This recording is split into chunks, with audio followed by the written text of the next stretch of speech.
Bismillahirrahmanirrahim. Assalamualaikum warahmatullahi wabarakatuh. Alhamdulillahi rabbil alamin. Nahmaduhu wa nasta'inuhu wa nastaghfiruh. Wa na'udzu billahi min syururi anfusina wa sayyiati a'malina. May yahdihillahu fahuwal muhtadi. Wa may yudlilhu falan tajida lahu waliya mursyida. Asyhadu an la ilaha illallah wahdahu la syarikalah wa asyhadu anna Muhammadan abduhu wa rasuluh, amma ba'd. Hadirin ikhwatu iman jemaah Majelis Ta'lim Illiyin, mudah-mudahan senantiasa mendapatkan ridho dan ampunan Allah Subhanahu wa taala. Kajian hadis qudsi pada kesempatan ini membahas hadis qudsi nomor 12 dan 13 ya. Halaman 15 dan 16. Halaman 15 dan 16, hadis nomor 12 dan 13. Dua hadis ini berbicara tentang betapa dahsyatnya kekuatan yang namanya tauhid dan betapa bahayanya yang namanya perbuatan syirik gitu ya. Ini seperti hal yang biasa gitu ya, tetapi sebetulnya ini merupakan sesuatu yang sangat luar biasa gitu ya. Yang namanya tauhid ya, atau yang namanya perbuatan syirik ya. Tauhid itu sesuatu yang sangat besar dampaknya gitu. Dan perbuatan syirik itu merupakan sesuatu yang sangat berbahaya juga dampaknya itu. Ini seperti yang difirmankan oleh Allah dalam hadis yang nomor 12 dan 13 ini. Man barang siapa ja'a menghadap ya, atau datang. Tentu datang di sini bukan hanya datang dengan tangan kosong gitu ya. Datang di sini adalah datang dengan membawa pahala dari amal soleh tentunya. Makanya sering dimaknai ja'a di sini adalah melakukan gitu ya. Arti asalnya itu datang gitu ya. Jadi barang siapa yang datang menghadap Allah bil hasanati, dengan membawa hasanah, dengan membawa pahala kebaikan, falahu maka baginya itu asruna 10 amsaliha yang semisalnya, wa azid bahkan lebih, bahkan bisa berkali lipat gitu. Nah tentu ini harus dikaitkan dengan hadis yang lain ya, bahwa datang di sini membawa pahala kebaikan itu harus dilandasi dulu dengan keimanan, Pak. Harus dilandasi dulu dengan tauhid gitu ya. Kenapa? Nah, kita sering berikan ilustrasi begini. Umpamanya nih, bapak-bapak itu punya HP gitu, tapi belum punya nomornya. Berapapun bapak itu beli pulsa gitu, mau itu pulsa mau itu kuota gitu, berapapun nominalnya yang bapak beli, kalau nomornya tidak punya itu dikirimnya kemana gitu kayak. Saya ngirim pulsa umpamanya ke Abah Ridwan, tujuannya ke Abah Ridwan, tapi Abah Ridwannya belum punya nomor HP gitu. Nah itu akan kemana dikirimnya pulsa itu atau nyampainya kemana? Nah begitu pula kalau orang itu beramal Pak, melakukan kebaikan, lalu dia itu tidak punya nomornya Pak, maka itu tidak akan sampai gitu, tidak akan masuk menjadi tabungan pahala bagi dirinya. Nah nomor itulah yang disebut dengan tauhid Pak. Jadi tauhid itu adalah satu ini ya, sesuatu yang bisa menampung dan mengumpulkan semua kebaikan-kebaikan kita itu ditampung dalam satu yang namanya tauhid itu, yang namanya keimanan gitu. Nah dengan keimanan itulah, jangankan amalan yang gede Pak, yang berat, yang mahal, amalan yang kecil, yang ringan, yang enteng pun itu akan masuk dan terkumpul di situ. Nah itulah pentingnya yang namanya tauhid begitu. Seperti yang dikatakan di sini nih, ketika Allah itu ketika seseorang itu melakukan al-hasanah, kebajikan, Allah itu berikan imbalan Pak. Sifatnya itu mukafaah gitu. Mukafaah itu batas maksimal itu Pak, batas maksimal. Kalau untuk kebajikan Allah tidak berikan balasan batas minimal, tapi Allah berikan imbalan batas maksimal. Makanya ada kata-kata falahu asru amsaliha wa azid. Itu Allah berikannya itu minimal Pak, minimal 10 itu. Bahkan bisa lebih, berkali lipat dari 10. Nah cuman kan seringkali kita mengukurnya dengan takaran kita manusia, sehingga orang kurang semangat kalau beramal soleh itu, karena mengukurnya dengan takaran kita manusia. Kita kan begini Pak nih, kalau ada orang ngasih sesuatu kepada kita nih, ada teman lama datang kepada kita, berkunjung, bersilaturahim, bawa sesuatu lah, katakanlah bawa bolu kayak, bawa buah-buahan kayak, atau yang lainnya. Oleh kita dihitung tuh, nih teman saya itu datang ke rumah saya bawa oleh-oleh berapa nominalnya ya, total 200.000 gitu. Dia bertamu di rumah 3 hari 3 malam, pulangna moal diberena naon cenah gitu. Sabab geus impas cenah kudahar di imah 3 poe 3 peuting.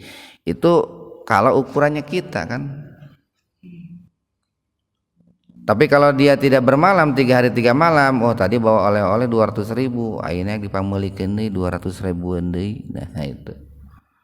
Nah karena kita mengukurnya ke situ, maka Allah pun disamakan oleh kita itu seperti itu, sehingga tidak semangat dalam beramal, dalam berbuat kebajikan. Padahal kalaulah tahu Allah itu akan berikan batas maksimal. Ketika berbuat baik itu minimal pahalanya 10, minimal itu Pak. Kalau baru berazam itu baru 1 Pak pahalanya. Kalau azam 1 itu. Tapi kalau sudah action itu minimal 10, bahkan berkali lipat.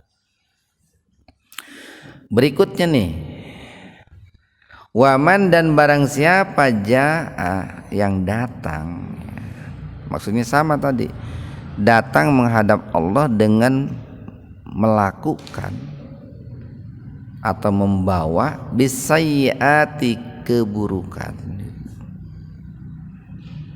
Kita sering sampaikan kalau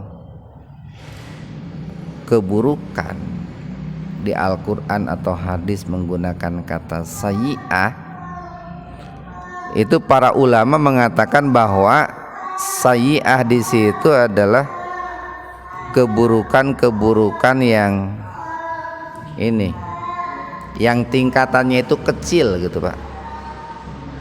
Keburukan-keburukan yang tingkatannya kecil, atau sering disebut dengan kesalahan kecil. Itu kalau as-sayyi'ah. Beda barangkali dengan ini. Kalau istilahnya itu ismun atau dzanbun. Nah itu ismun, dzanbun, bahkan muhlikat. Nah itu dosa-dosa besar yang memporak-porandakan itu. Nah kalau as-sayyi'ah biasanya itu kemaksiatan yang dikategorikan kecil ya. Walaupun sebetulnya kalau mau jujur gitu ya, kalau sudah dikaitkan dengan Allah tidak ada yang kecil juga gitu ya. Orang berbuat maksiat karena dia bermaksiat kepada Allah yang maha besar, ya sebetulnya besar juga Pak. Cuman kalau mau dipetakan lah dosa itu ada dosa besar, dosa kecil. Nah sayyi'ah itu masuknya ke dosa kecil gitu. Biasanya kemaksiatan yang berkaitan dengan akhlak ya, bukan berkaitan dengan persoalan usul atau pokok. Itu sayyi'ah. Jadi barang siapa yang menghadap Allah dengan membawa keburukan, fajazauhu, nah, maka balasannya itu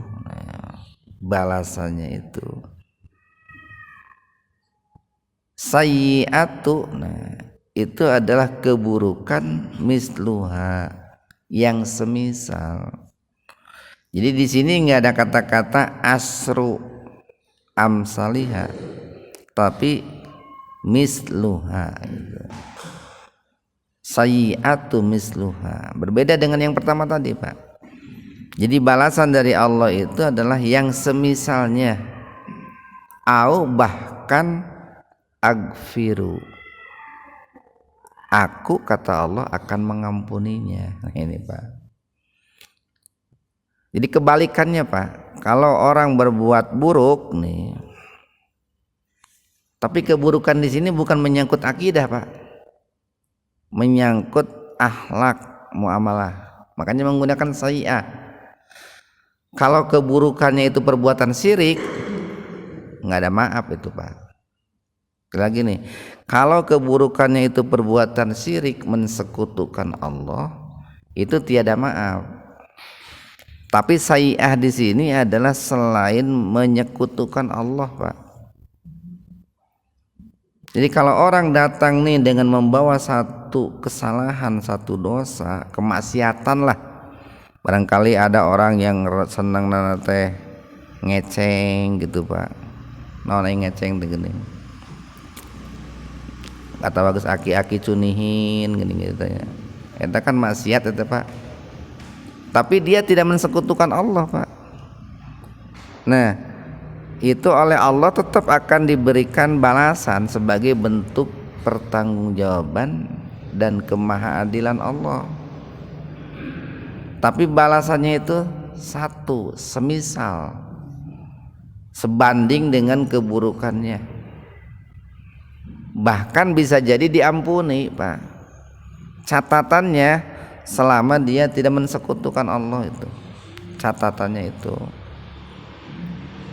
Nah, makanya nih di sini kita umat Islam itu harus menyadari betul bahwa betapa mengerikannya dosa mensekutukan Allah dan betapa besar dampak manfaatnya orang-orang yang mentauhidkan Allah.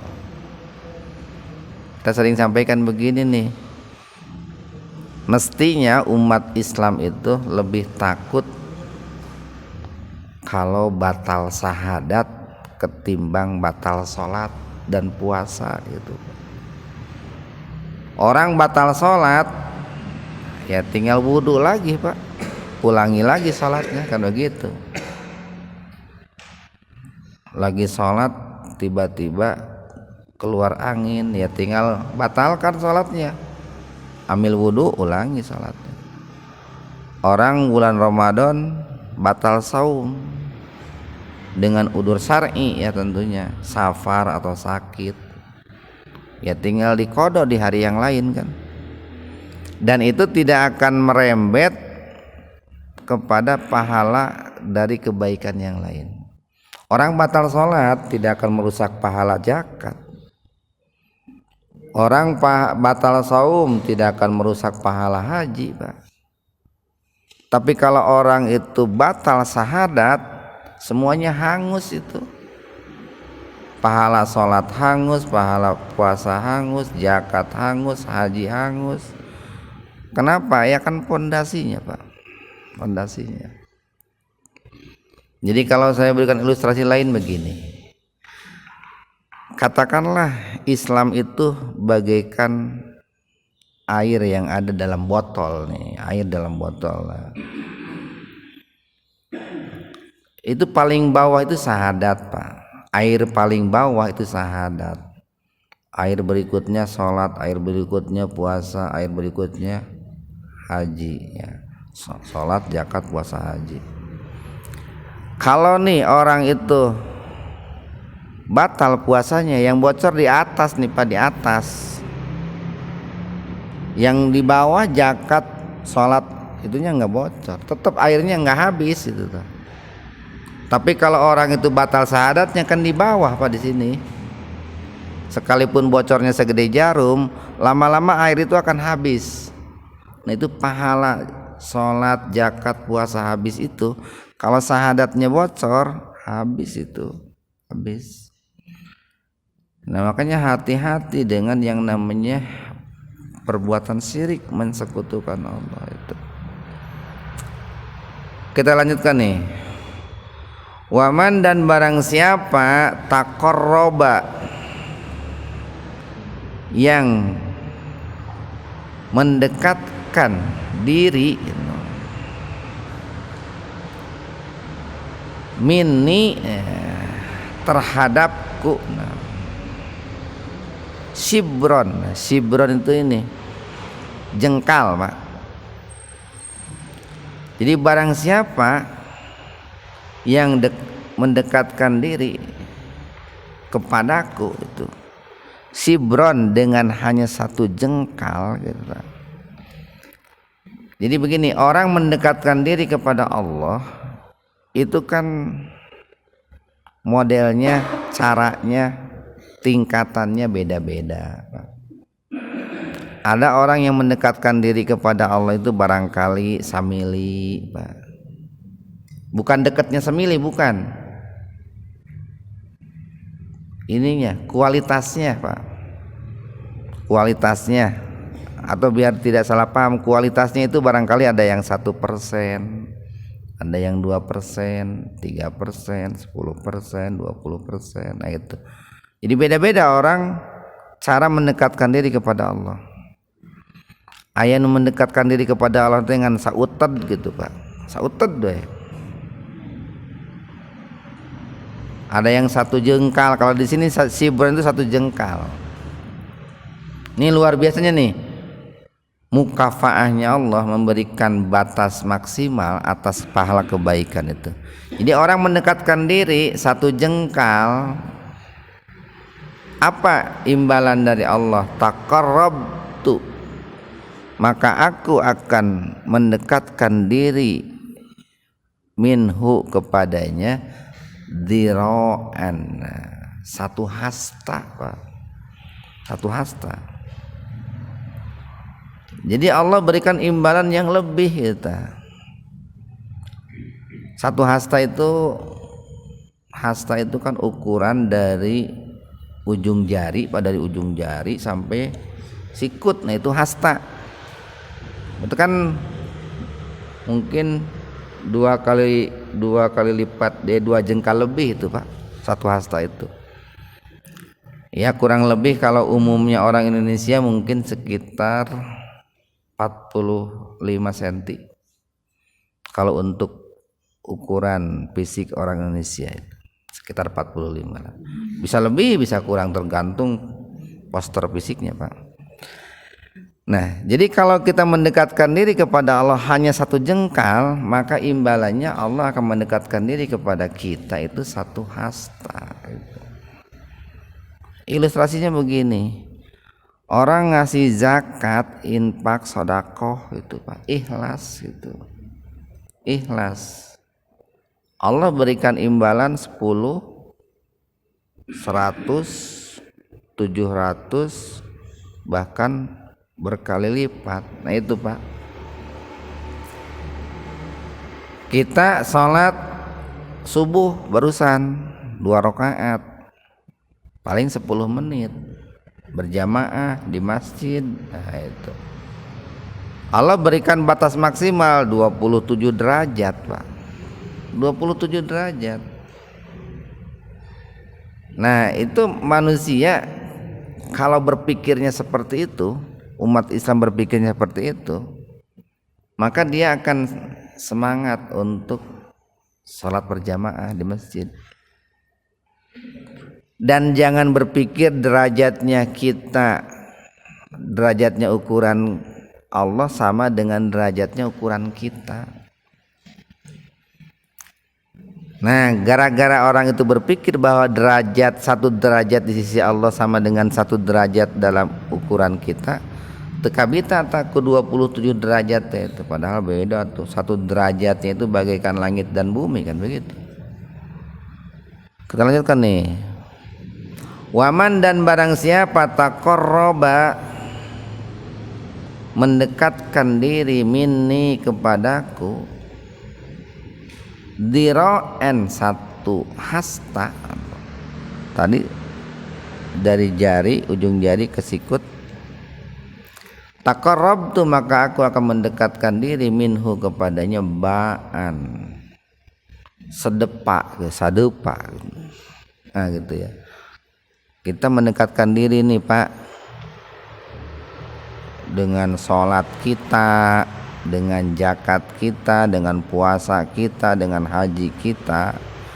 Itu Allah mendekatkan dirinya kepada kita lebih-lebih dari itu.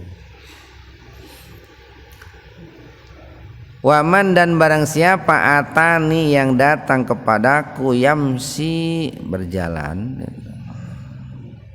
ataituhu, nah maka aku akan menghampirinya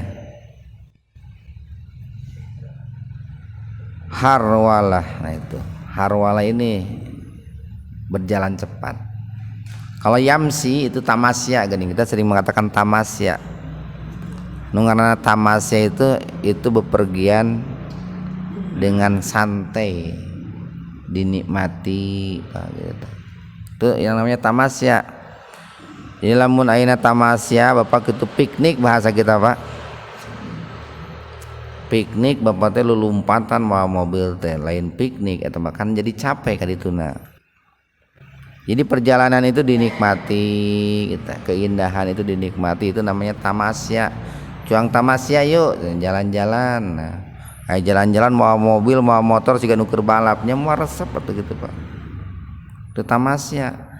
Kalau harwala itu namanya jalan cepat itu. Kita nih Pak datang ke masjid nih, datang ke masjid. Barangkali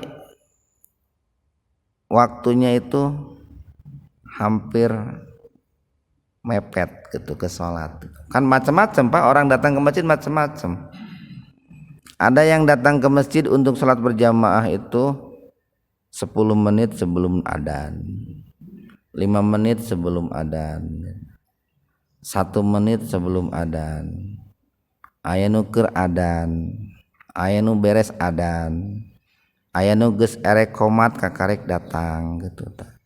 Aya anu geus 1 rakaat kakarek datang gitu. Aya nu geus erek salam kakarek datang gitu. Ah ieu mah cenah Ustad Pitoyo lila ngimamanana engke geus erek salam cenah lumayan milu saeutik cenah berjamaahna. Aya nu kitu.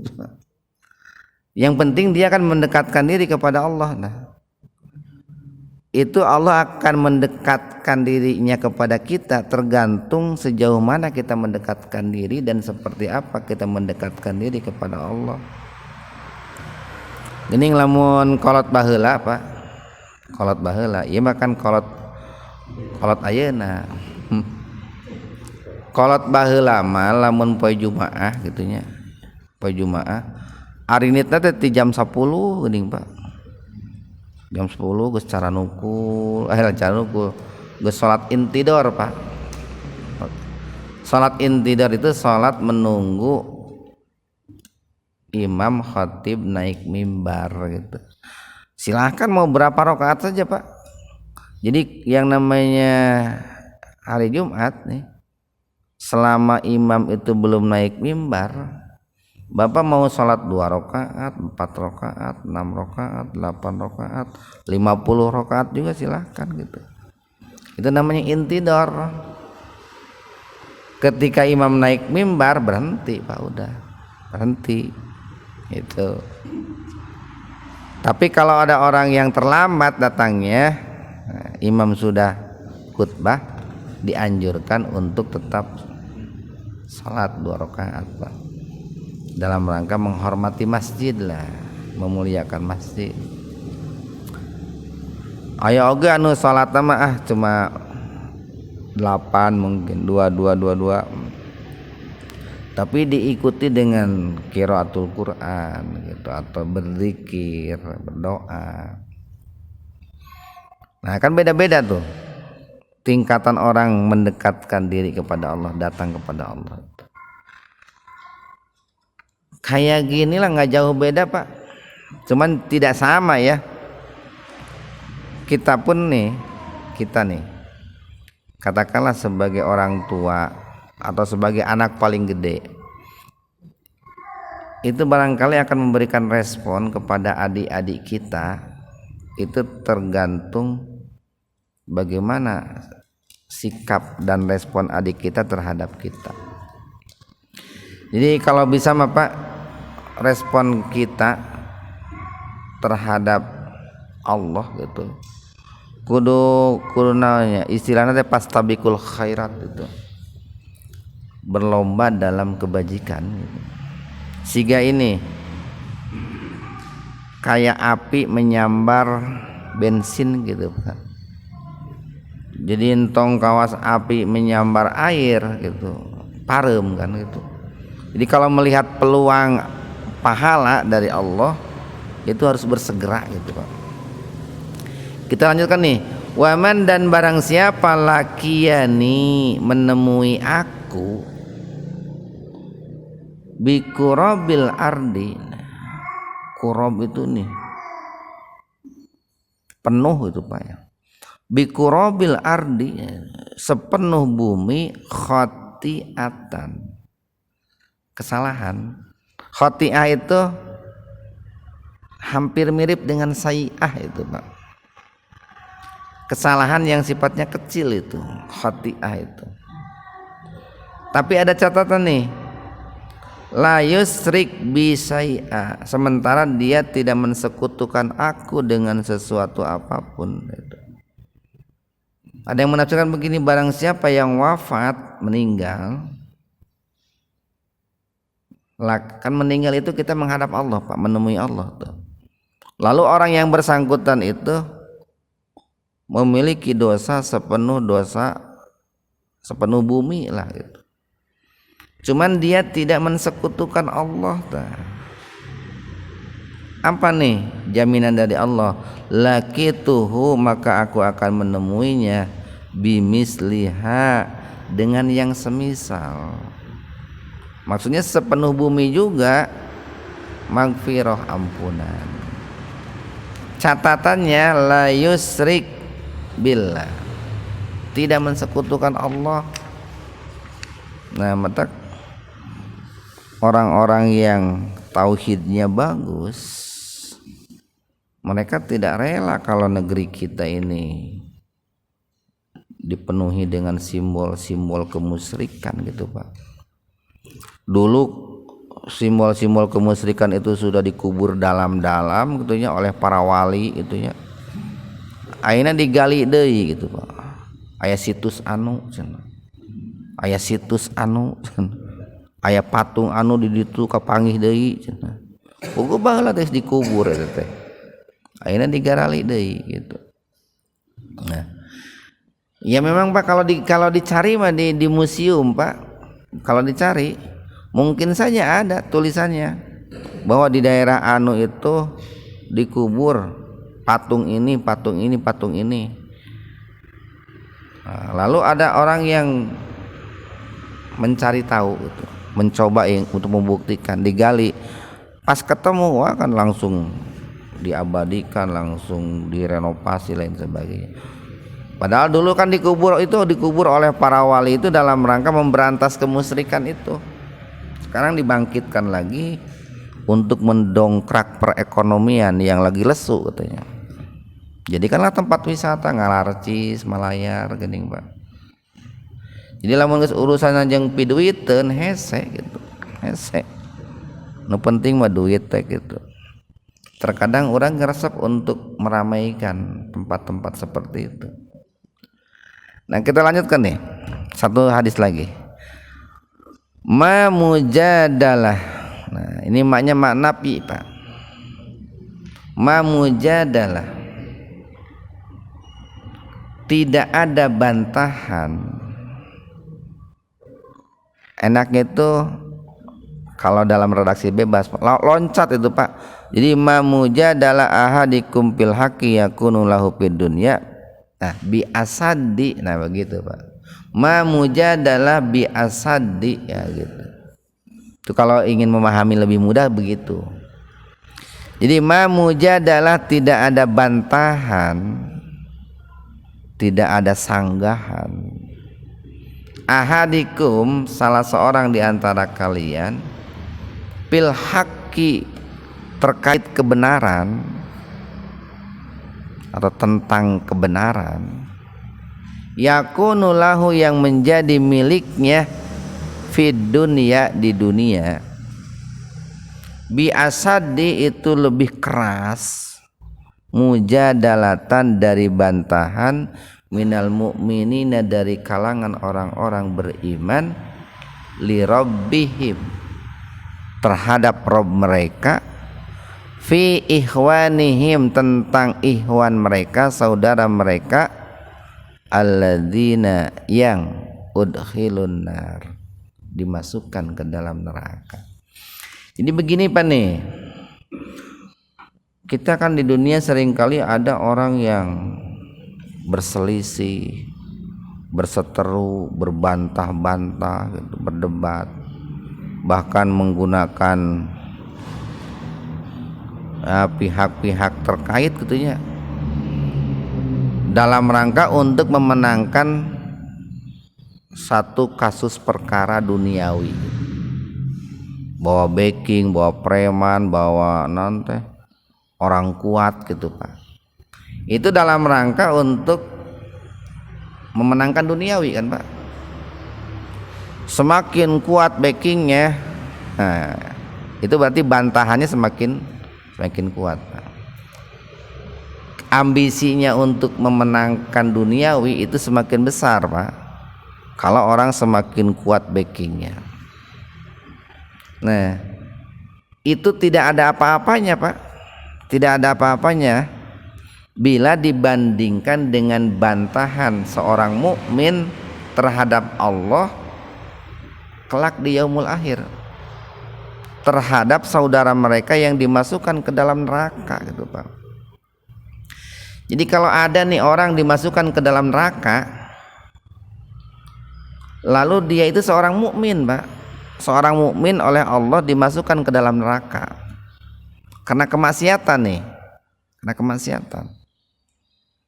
Maka nanti orang-orang yang beriman yang ada dalam surga itu akan protes itu Pak, protes itu, dan protesnya itu melebihi protesnya orang ketika di dunia ingin mendapatkan harta Pak. Jadi kalau di dunia ada orang ingin mendapatkan harta sampai barangkali mengerahkan segala upaya gitu Pak, Kan orang nih sekarang umpamanya ingin jadi presiden gitu Pak, wah itu segala macam dikerahkan Pak, nanti sawah dijual, kebun dijual, nginjem duit gitu ya, dukun didatangan, segala rupa didatangan, itu gara-gara ingin menjadi presiden kan gitu tak? Itu menunjukkan betapa seriusnya orang melakukan upaya untuk mendapatkan dunia. Nah nanti di akhirat orang-orang yang beriman itu akan menjadi naon bahasa nanti parodi lawyer gitu ya, akan menjadi ini para pembela sesama mukmin Pak. Mereka akan datang menghadap Allah, demo mun bahasa orang apa, mereka akan demo menghadap Allah, kenapa itu saudara saya kok dimasukkan ke dalam neraka gitu Pak. Gitu. Qala Allah berfirman, yaquluna, nanti mereka itu akan mengatakan begini, Rabbana wahai Rabb kami, ikhwanuna, itu saudara kami gitu. Ikhwan saya itu teh gitu. Macam-macam lah Pak, itu adalah jamaah saya gitu. Itu adalah sahabat saya. Itu adalah partner saya gitu. Kanu mereka itu yusalluna, senantiasa salat ma'ana bersama kami. Ya Allah, dulu si bapak ini telamun salat sok gigireun saya gitu. Apal kumaha gual geolna lamun kerenang tung teh da geus kolot gitu. Nyorojot tu urnang apal gitu lah. Apa lamun salatna teh sok hayang dijuru wae gitu tah. Sabab lamun rek berdiri kudu ngeuming heula kana kusen gitu. Apaleun teh. Diproteskan Pak kepada Allah itu. Kenapa kok dia itu masuk neraka gitu Pak? Saya masuk surga, kenapa dia masuk neraka? Padahal dia setiap saat salat gitu. Wa yasumuna ma'ana, dan dia itu senantiasa saum bersama kami gitu.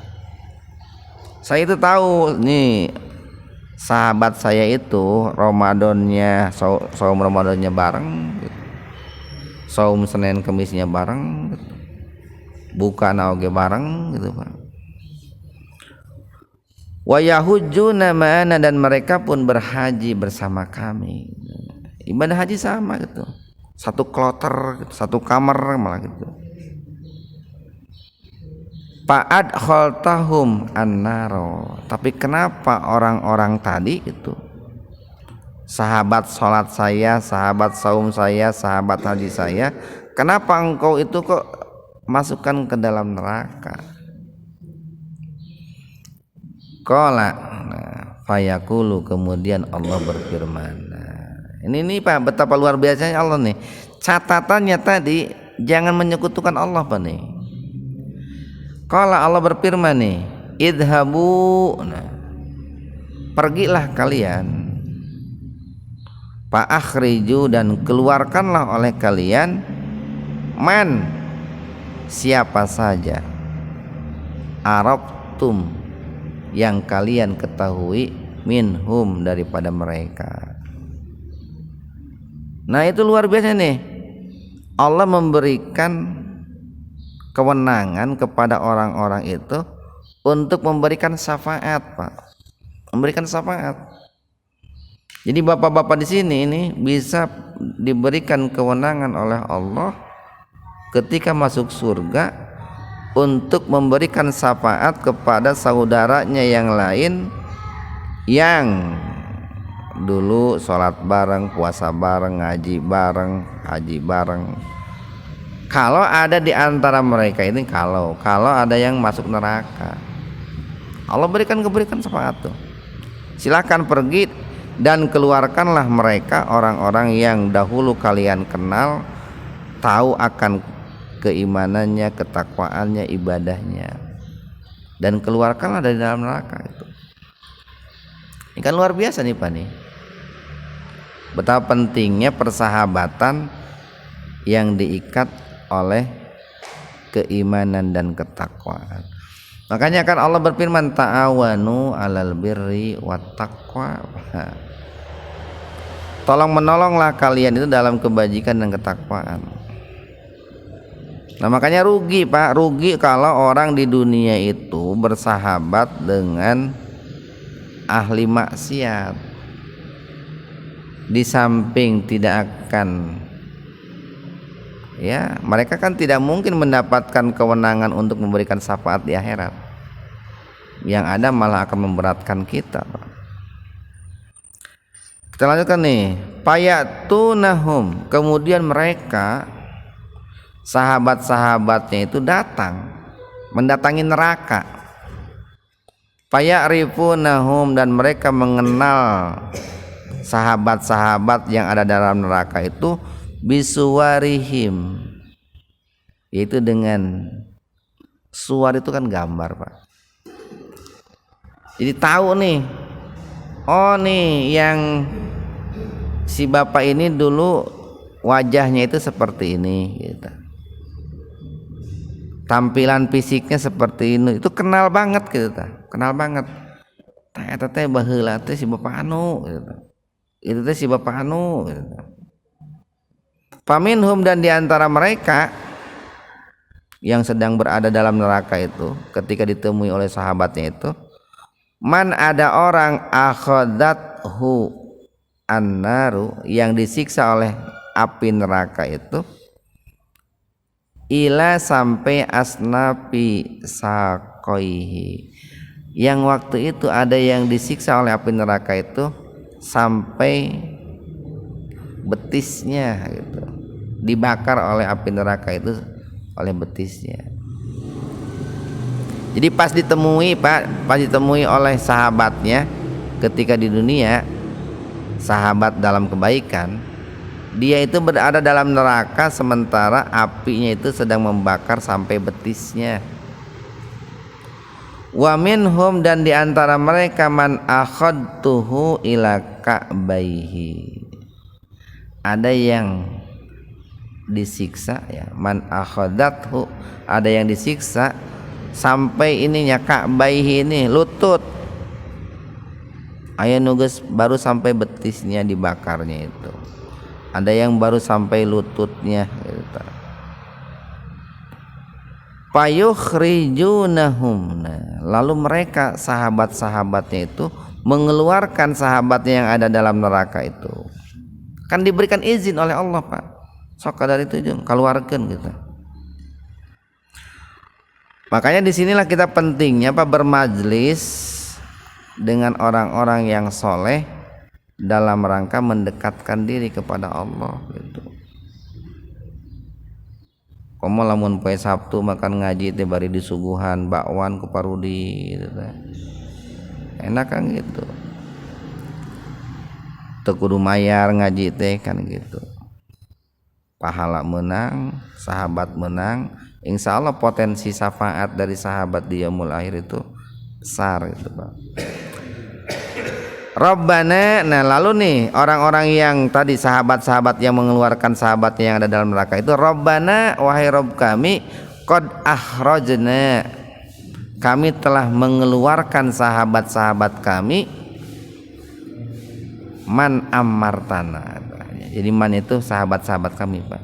Kami telah mengeluarkan sahabat-sahabat kami, amartana, seperti yang engkau perintahkan gitu. Sudah saya keluarkan semuanya gitu. Qala, kemudian Allah berfirman, akhriju, balik lagi katanya gitu Pak. Coba balik lagi gitu. Balik lagi ke neraka. Akhriju, keluarkanlah man, siapa, karena yang di dalam karena yang keadaannya fi qalbihi, dalam hatinya, waznu dinar, waznu dinar, itu ada sebesar dinar minal iman, dari keimanan.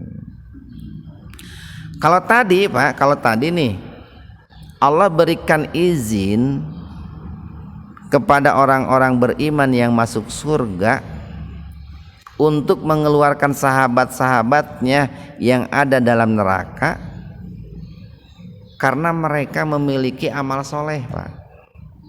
Dia seorang muslim yang tidak mensekutukan Allah, suka sholat bareng, puasa bareng, haji bareng, tah itu Pak. Kalau yang kedua nih naik Pak nih, Rahman dan Rahimnya Allah naik. Ada sahabat kita, dia itu mentauhidkan Allah gitu. Dia itu tidak mensekutukan Allah gitu Pak. Tapi ke masjid tara gitu Pak. Gitu. Tara ayah berjamaah di masjid gitu Pak. Ngaji tara gitu Pak. Haji henteu padahal loba duit gitu. Tapi dia tidak mensekutukan Allah gitu. Cuman dia itu punya keimanan. Keimanannya itu enggak gede. Waznud dinar itu Pak. 1 dinar malah 1 dinar. Dia itu tidak mensekutukan Allah, tapi dalam hatinya ada keimanan. 1 dinar. 1 dinar itu teh semacam apa ya, bahasa kiasan lah. Dia ada iman gitu tak, tapi imannya kecil gitu. Cuman dia tidak mensekutukan Allah. Summa kemudian qala, Allah berfirman lagi nih. Maksudnya gini, jadi orang-orang yang beriman diminta oleh Allah untuk balik lagi menengok sahabat-sahabatnya yang disiksa di neraka untuk dikeluarkan, sekalipun mereka itu punya keimanan hanya 1 dinar. Keluarkan Pak. Itu syafaat itu Pak. Syafaat. Lalu setelah dibawa nih orang-orang yang punya keimanan 1 dinar itu dikeluarkan dari dalam neraka, Allah berfirman lagi, balik lagi, tengok lagi. Man barang siapa karena di dalam karena keadaannya fi qalbihi di dalam hatinya waznu seberat atau sebesar nisfi dinar, separuh dinar Pak. Tadi mas 1 dinar, ya mas separuh gitu. Jung balik lagi ke surga, ke neraka. Barangkali ada orang beriman yang tidak mensekutukan Allah. Dia punya keimanan tapi imannya itu tipis gitu. 1/2 dinar. Keluarkan dari dalam neraka itu gitu. Hatta yakula, sampai Allah itu terakhirnya itu berfirman begini. Ini kan bertahap ini Pak nih. Setelah yang punya keimanan 1/2 dinar itu dikeluarkan, Allah nyuruh lagi, balik lagi ke neraka. Coba tengok lagi di neraka, barangkali ada man kana, barang siapa keadaannya fi qalbihi dalam hatinya waznu darro, ada keimanan hanya sebesar darroh itu ya. Darroh itu ukuran yang paling kecil gitu. Pamaya mal misqala darroh, nah itu. Pamaya mal misqala darratin khairaya. Balik lagi, barang siapa ada di antara sahabat kalian, saudara kalian, tetangga kalian, jamaah kalian, partner kalian yang tidak mensekutukan Allah, sekalipun dia punya keimanan sebesar darroh Pak, keluarkan itu dari dalam neraka. Nah cuman begini Pak nih, orang-orang yang tadi Pak, orang-orang yang barusan oleh Allah melalui sahabatnya yang beriman dikeluarkan dari dalam neraka itu, mereka dikeluarkan dalam neraka itu setelah melalui proses penyiksaan, kan begitu Pak. Nyantong iya banyak kudusian tetap akhirnya tutong boro-boro dibakar di neraka sehari atau seminggu atau 1 tahun. Coba sadetik di dunia gara pakana seuneu, aduh kerjet teta. Nah, cuman itu untuk menunjukkan betapa dahsyatnya kekuatan yang namanya tauhid Pak, dan betapa mengerikan yang namanya perbuatan syirik. Makanya kan begini nih, para ulama mengatakan, ini berdasarkan ayat Al-Qur'an tuh. Ada orang yang masuk surga itu bigoiri hisab, tanpa dihisab, bulu bus gitu Pak. Ada orang yang masuk surga itu ba'dal hisab, setelah dihisab, setelah ditimbang amalnya dihitung gitu. Hisab itu Pak siksaan tersendiri itu. Soknya itu deg-degan apa orang lamun sedang diadili di pengadilan, deg-degan eta Pak. Iya saya di penjara, mau. Nah itu siksaan tersendiri. Ada orang yang masuk surga itu ba'da ahlin nar, itu masuk surga setelah sebelumnya masuk neraka dulu. Nah ini yang kita bahas barusan itu Pak, adalah orang-orang nih yang hadis 13 adalah orang-orang yang masuk surga itu ba'da ahlin nar, sebelumnya masuk neraka dulu karena ada kemaksiatan yang pernah dilakukan di dunia, tapi dia tidak mensekutukan Allah itu Pak, tidak mensekutukan Allah. Nah kuncinya kita harus mentauhidkan Allah dan tidak mensekutukan Allah sedikit pun. Mudah-mudahan ada manfaat untuk kita semua. Subhanakallahumma bihamdika asyhadu an la ilaha illa anta astaghfiruka wa atubu ilaik. Assalamualaikum warahmatullahi wabarakatuh.